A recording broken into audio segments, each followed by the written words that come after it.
Rounds కూడా మనం seize చేయడం జరిగింది. టోటల్గా 5 country mail pistols plus 7 magazines, ఒక స్వాడ్ ప్లస్ ఒక 30 లైవ్ బుల్లెట్లు మరియు వాళ్ళు టెస్ట్ ఫైర్ చేసినటువంటి ఒక 3 ఎంటీ కేసెస్ కూడా మనకు వాళ్ళ వద్ద నుంచి దొరకడం జరిగింది.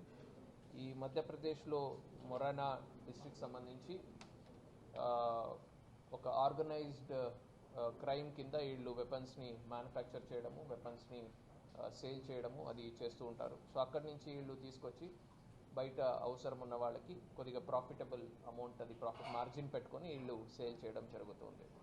సో ఈ కేసులో మన టౌన్ డిఎస్పీ గారి ఆధ్వర్యంలో 2 town CS Srikanth, 3 town CA Rajendranath Yadav, CCS inspector Seshagiri, మరి Bommanal SI Nabi Rasool, 2 town SI Rushendrababu, మరి సిసిఎస్ సిబ్బంది, టౌన్ సబ్ డివిజన్ సంబంధించిన సిబ్బంది